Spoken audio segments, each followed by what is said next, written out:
Does time-restricted eating work for you?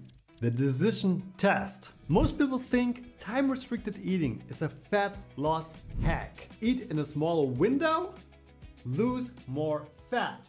But a new controlled study tested this idea properly. Same calories, different timing. And the result flips the entire story. I'm Dennis. I teach the mechanics of fat loss. And today we run a simple system test. Time-restricted eating versus no time-restricted eating.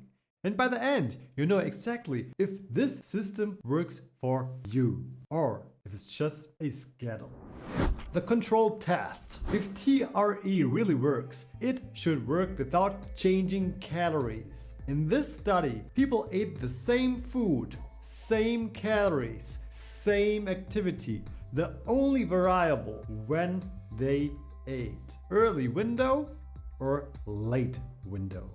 2 weeks each, fully controlled, no guesswork. And then they measured everything: blood sugar, insulin, fat markers. If timing alone burns more fat, this setup would expose it, but it didn't. No improvement, no metabolic advantage. Same calories, same result. Time-restricted eating loses when calories are controlled. Chapter 2, the illusion. So why do people swear time-restricted eating works? Because in the real world, calories are not controlled. When you shrink your eating window, you remove opportunities to eat. Fewer meals, fewer snacks, less mindless intake. And that creates a deficit. Not because of timing, but because of behavior. Time-restricted eating acts like a constraint, like limiting inputs in a system. Imagine two systems. One runs all day, one runs 8 hours. Which one consumes less? Usually the restricted one.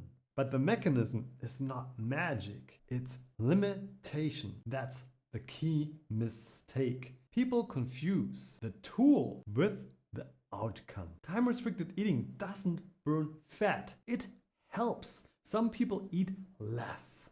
If this already changes how you see fasting, please consider to give me a subscribe, because we test systems like this every week. The decision filter.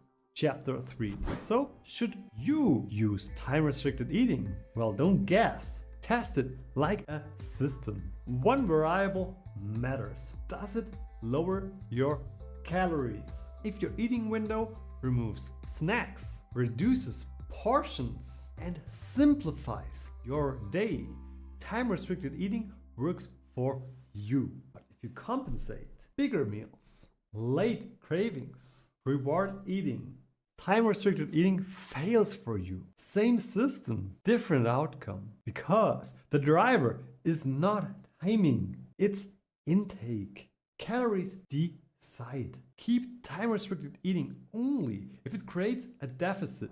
Chapter 4. What time-restricted eating actually changes. If time-restricted eating doesn't change fat loss, what does it change? Well, your internal clock. In the study, meal timing shifted circadian rhythm by about 40 minutes. Late eating, later sleep, later wake up time. Food becomes a timing signal like light. But here's the key. This does not improve metabolism. No better insulin sensitivity, no better fat markers, no hidden fat burning mode. Just a shifted schedule. Time-restricted eating changes timing, not the engine. Chapter 5. The system rule.